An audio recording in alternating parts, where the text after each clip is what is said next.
السلام علیکم دوستو، میرا نام ہے نوید خان اور آپ دیکھ رہے ہیں انفو ٹی وی۔ دوستو، اسلام کی آمد سے پہلے مشرکین مکہ 3 سب سے بڑے اور ان کے نزدیک عظیم ترین بتوں کی پوجا کیا کرتے تھے، جن کے نام ہیں لات، منات اور عزا۔ اسلامی تاریخ میں آپ نے اکثر یہ 3 نام سنے ہوں گے، لیکن ان کی اصل تاریخ کو آپ نہیں جانتے ہوں گے کہ عربوں کے اندر ان 3 جادوگر بہنوں کی عبادت کب اور کیسے شروع ہوئی اور اس شرک کی ابتدا کب اور کیسے ہوئی۔ فتح مکہ کے بعد ان تینوں بہنوں کے بتوں کو کس طرح سے تباہ کیا گیا اور حضرت خالد بن ولید رضی اللہ تعالیٰ عنہ کو رسول اللہ صلی اللہ علیہ وآلہ وسلم نے ان تینوں میں سے سب سے اہم اور عربوں کی سب سے مقدس بت عزا کو قتل کرنے کے لیے کیوں بھیجا،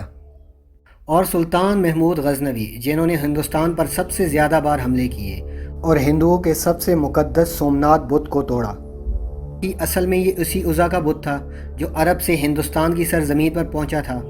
آئیے اسلامی تاریخ اور روایات کی روشنی کے اندر ان سوالوں کے جواب ڈھونڈنے کی کوشش کرتے ہیں۔ سب سے پہلے آپ لوگوں کے لیے یہ جاننا ضروری ہے کہ عرب کے لوگ مشرک تھے، کافر نہیں، یعنی اللہ کو مانتے تھے اور خانہ کعبہ کا طواف بھی کرتے تھے، اور ساتھ ساتھ ان بتوں کو بھی یہ کہہ کے پوچھتے تھے کہ یہ اللہ کے ہاں ہماری دعائیں پہنچانے والے، ہمارے اور اللہ کے درمیان پیغام پہنچانے کا کام کرتے ہیں، اسی لیے ہم ان کو خوش رکھتے ہیں تاکہ اللہ ہم سے خوش رہے، جو آج بھی بت پرستوں کا عقیدہ ہے اور ان کا یہ لاجک آج تک قائم ہے۔ رسول اللہ صلی اللہ علیہ وسلم کے اعلان نبوت سے پہلے خانہ کعبہ کے اندر 360 بت رکھے ہوئے تھے، جن میں سب سے پہلے اور سب سے بڑے بت کا نام تھا حبل، جسے وہ اللہ یعنی خدا سمجھ کر پوجتے تھے۔ آج بھی کئی ہندو اسکالر کے مطابق ان کے خدا شیوا کی مورتی تھی، جسے وہ آج بھی اس کائنات کو پیدا کرنے والا اور تباہ کرنے والا خالق مانتے ہیں، اسی کی مورتیوں کو پوجتے ہیں۔ مگر فتح مکہ کے وقت رسول اللہ صلی اللہ علیہ وآلہ وسلم نے سب بتوں کو توڑنے کا حکم دیا۔ لات، منات اور عزا عرب کی یہ 3 سردار جادوگرنیاں تھیں جن کی لوگوں نے بت بنا کے پوجا شروع کر دی تھی۔ مکہ اور طائف شہر کے نزدیک ایک وادی موجود تھی جس کا نام تھا نخلا۔ یہ وہ جگہ ہے جہاں رسول اللہ صلی اللہ علیہ وسلم کے ایک سفر پر جنات کی جماعت سے ملاقات ہوئی تھی اور انہوں نے اسلام قبول کر لیا تھا۔ بالکل اسی جگہ پر 3 بڑے درخت کے نیچے عزا کا مندر موجود ہے اور قریش کے لوگ آس پاس سے یہاں اکٹھے ہو کر اس دیوی کی عبادت کیا کرتے تھے، اپنے جانوروں کی قربانیاں پیش کرتے تھے اور اس پر نظر و نیاز چڑھاتے، کیونکہ عزا کو لات، منات کے مقابلے میں زیادہ عزت و احترام دیا جاتا تھا۔ انہی تینوں کے بت عرب میں جگہ جگہ پر رکھے ہوئے تھے، یہاں تک کہ خانہ کعبہ کے اندر بھی ان کے علامتی بت رکھے گئے تھے، اور طواف کعبہ کے دوران بھی یہ مشرکین مکہ ان کا نام لیا کرتے تھے۔ یہ عورت شیطانی جنات کی مدد سے اپنے ہی بت سے آوازیں نکال لیا کرتی تھی، جیسے ان کی دعاؤں کو سن رہی ہو اور جواب دیتی ہو، لیکن اسے حبل کی بیوی بھی کہا جاتا تھا۔ جبکہ لات دیوی کی عبادت خاص طور پر طائف شہر کے قبیلے بنو ثقیف کے لوگ کیا کرتے تھے، اور اس کا مندر بھی طائف کے اندر موجود تھا۔ اسے امن و خوشحالی، موسم اور انتقام کی دیوی مانا جاتا تھا۔ مسافر اپنے سفر کی شروعات کرنے سے پہلے اسے اچھے موسم کی دعا کرتے تھے، اور فتح مکہ کے بعد رسول اللہ صلی اللہ علیہ وسلم کے حکم پر طائف کے اندر موجود اس کے مندر کو تباہ کر دیا گیا،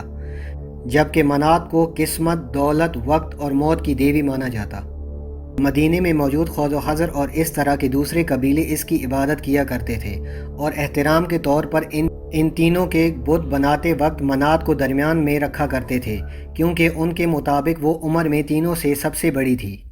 یہ لوگ جب یہاں پہنچے تو ایک سیاہ فام عورت جس کے بال بکھرے تھے، وہ برہنہ تھی، اس کے سامنے نمودار ہوئی اور رو رہی تھی اور اپنا سینہ پیٹ رہی تھی تاکہ مسلمان اسے دہشت کھا کر واپس چلے جائیں، مگر سعد بن زید نے اس کو قتل کر کے اس مندر کو مسمار کر دیا۔ جبکہ عزا کو طاقت، حفاظت، حسن، جذبات اور محبت کی دیوی مانا جاتا تھا۔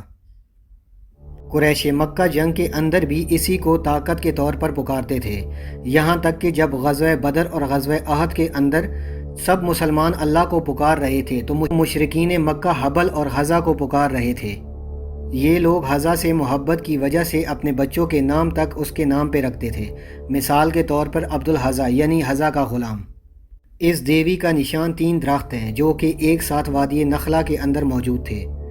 اور یہ زندہ عورت تھی جس کے قبضے کے اندر شیطانی جنات تھے جو اس کے مجسمے میں داخل ہو کر آوازیں نکالا کرتے تھے تاکہ لوگوں کو اس پہ یقین آ جائے۔ اس کا ایک بت خانہ کعبہ کے اندر بھی موجود تھا جہاں پر لوگ اس کی زیارت کے لیے آیا کرتے تھے اور یہاں بھی اپنے جانوروں کی قربانی اور نذرانہ پیش کرتے تھے۔ فتح مکہ کے بعد رسول اللہ صلی اللہ علیہ وسلم نے حکم دیا کہ اس کے مندر کو مسمار کر دیا جائے، لہٰذا 25 رمضان 8 ہجری کو حضرت خالد بن ولید 30 گھوڑ سواروں کے ساتھ وادی نخلا کی طرف روانہ ہوئے اور اس کے مندر کو مسمار کر دیا، اور واپس آ کر رسول اللہ صلی اللہ علیہ وسلم کو اس کے متعلق آگاہ کیا تو آپ صلی اللہ علیہ وسلم نے دریافت کیا کہ کیا اس دوران کوئی غیر معمولی واقعہ پیش آیا؟ حضرت خالد بن ولید رضی اللہ تعالی عنہ نے جواب دیا کہ نہیں، ایسا کچھ نہیں ہوا۔ تو آپ صلی اللہ علیہ وسلم نے فرمایا کہ واپس جاؤ، تم نے ابھی تک اس کے مندر کو نہیں توڑا۔ حضرت خالد بن ولید واپس گئے اور کافی محنت کے بعد آخر 3 درختوں کی نشانی والے اس مندر کو تلاش کر لیا، اور اسی دوران ایک عورت چیختی چلاتی سامنے آئی جو کہ برہنہ تھی اور اس کے بال بکھرے ہوئے تھے، یہ خود خزا تھی۔ مندر کے مجاز نے شور مچانا شروع کر دیا اور حذا کو ترغیب کی کہ وہ خالد بن ولید پر حملہ کر کے ان کو ختم کر دے، کیونکہ اگر ایسا نہ کر پائے تو اس کا وجود ہمیشہ کے لیے مٹ جائے گا۔ مگر خالد بن ولید رضی اللہ تعالی عنہ نے تلوار نکالی اور دونوں کو جہنم واصل کر دیا، اور واپس آ کے تمام واقعات رسول اللہ صلی اللہ علیہ وسلم کو بیان کیا تو آپ نے فرمایا ہاں، وہ حذا تھی جو جہنم واصل ہو گئی ہے، اور اب قیامت تک عرب سرزمین پر اس کی کبھی پوجا نہیں ہوگی۔ اور آپ کے فرمان کے مطابق بالکل ایسا ہی ہوا، کیونکہ عرب سرزمین سے ہمیشہ کے لیے اس کی عبادت کا سلسلہ ختم ہو گیا۔ کچھ محرکین کا ماننا ہے کہ فتح مکہ کے موقع پر عزا کے بت کو مشرکین مکہ نے بہت رازداری کے ساتھ عرب سے نکال کر ہندوستان کی سرزمین کی طرف روانہ کر دیا، جسے آج کے موجودہ ہندوستان کے شہر گجرات پہنچایا گیا، جہاں سے اسے سومناتھ مندر پہنچا دیا گیا، اور سلطان محمود غزنوی نے اسی مقصد کے لیے سومناتھ کے مندر پہ حملہ کر کے عزا کے بت کو توڑ دیا تھا۔ حالانکہ مندر کے پجاریوں نے اس کے بدلے میں سونا چاندی بے تحاشا دولت کی آفر کی تھی کہ صرف اس ایک بت کو چھوڑ دو اور باقی سب دولت لے لو، لیکن اکثر تاریخ دان اس کا انکار کرتے ہیں کیونکہ ہمارے پاس مستند تاریخی روایات سے متعلق موجود نہیں ہے، اسے کنفرم کرنا ممکن نہیں۔ اللہ تعالیٰ نے قرآن کریم کی سورہ نجم کے اندر ان تینوں بتوں کا ذکر فرمایا۔ ان تینوں دیویوں کی عبادت کا سلسلہ اس وقت شروع ہوا جب مشرکین مکہ نے فرشتوں کو پہلے خدا کی بیٹیاں کہنا شروع کیا، کیونکہ بیٹیاں لاڈلی ہوتی ہیں اور ان کے پاس اختیارات ہوتے ہیں۔ ہر ایک فرشتہ کیونکہ ایک نیک کام پر مامور ہے تو یہ اللہ تعالیٰ سے ہماری سفارش کریں گی، اور ایسے ہوتے ہوتے انہیں باقاعدہ خدا کا درجہ دے دیا گیا۔ اصل میں بت پرستی کا آغاز انہی بدعت اور گمراہیوں سے ہوتا ہے، کیونکہ شیطان کا روز اول سے اللہ تعالیٰ سے یہ وعدہ ہے کہ کیونکہ وہ انسان کو گمراہ کر کے شرک اور بت پرستی کے اندر مبتلا کرے گا، اور اللہ نے انسانوں کی آزمائش کے لیے شیطان کو اختیارات دے رکھے ہیں، اور وہ اسی لیے بت پرستی کی شروعات حضرت آدم علیہ السلام کے بیٹے قابیل نے شروع کر دی تھی، جب اس نے حابیل اپنے بھائی کو قتل کیا، اور حضرت آدم علیہ السلام نے اللہ کے حکم پر اس سے دھتکار کے اسے لا تعلقی کا اعلان کر دیا۔ تب یہ اور اس کی اولاد شیطان کے بہکاوے میں آ کر بت پرستی کے اندر مبتلا ہو گئی، اور تاریخ میں جب بھی کسی پیغمبر کی تعلیمات کو بھلا دیا گیا یا پھر ان کو بدلنے کی کوشش کی گئی، یہ بت پرستی پھر سے گمراہی کی صورت میں واپس آ گئی۔ مگر عرب کی سرزمین سے رسول اللہ صلی اللہ علیہ وسلم نے اس کو ہمیشہ کے لیے فتح مکہ کے موقع پر ختم کر دیا، مگر باقی پوری دنیا کے اندر بتوں کی پوجا، قبر پرستی اور شرک کی صورت میں ہماری نظروں کے سامنے موجود ہے۔ مگر اللہ تعالیٰ سے دعا ہے کہ ایسے لوگوں کو ہدایت دے اور ہمیں بھی سمجھنے اور نیک عمل کرنے کی توفیق عطا فرمائے۔ آمین۔